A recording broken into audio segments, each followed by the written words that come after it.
14ই October শীতের একটা সুন্দর আমেজ সবে পড়ছে, এরকম একটা আবহাওয়ায় আমরা দিদাকে নিয়ে গেলাম কলকাতা। কারণ দিদার ভীষণ ইচ্ছে ছিল আমাদের ওই জায়গাটা দেখার। কারণ দিদা পুজোর সময়তেই আসতে চেয়েছিল, আনা যায়নি, সেই সময় অনেক কাজের চাপ থাকে বলে। তাই সঙ্গে সঙ্গে দিদার ইচ্ছা পূরণ করার জন্য বাড়ি এসেই আবার নিয়ে বেরিয়ে গিয়েছিলাম।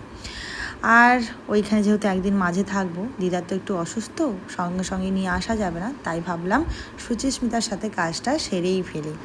অনেক দিন ধরেই দুজনের ইচ্ছে যে ও সাজবে আর আমি সাজাবো। স্বাভাবিকভাবে এত সুন্দরী বন্ধু, ও বরাবরই ভীষণ সুন্দর দেখতে, তো ওকে সাজানোর ইচ্ছে তো মনে থাকেই যখন আমি মেকআপ আর্টিস্ট। আর ওকে ছোট থেকে আমি বলতাম যে মহুয়ারের মতো ওকে দেখতে।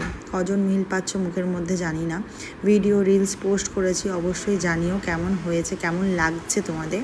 আর ওকে নিয়ে কী বলে, ছোটো থেকেই স্বপ্ন ছিল, দেখতাম যে ও গান নিয়ে এগিয়ে যাবে এবং ও স্বপ্ন নিজের পূরণও করে ফেলেছে আর অনেক অনেক দূর এগিয়েও যাবে, এটা আমার বিশ্বাস, এবং তাই যাচ্ছে ও আলাদা করে। আর সেটা আমার কিছু বলার অপেক্ষাই রাখে না।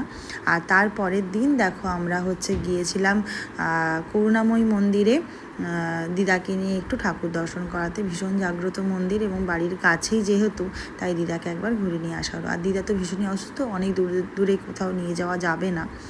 আর সেখান থেকে বেরিয়ে কলকাতার ফুচকা, এই জানি না মেদিনীপুরের মানুষের কাছে এই কোশ্চেন যদি আমি করি যে মেদিনীপুরের ফুচকা নাকি কলকাতার ফুচকা, তো কাদের কোনটা পছন্দ হবে আমাকে অবশ্যই জানিও। আমার কিন্তু আগের থেকেই বলে রাখি বাপু, অবশ্যই মেদিনীপুরের ফুচকা।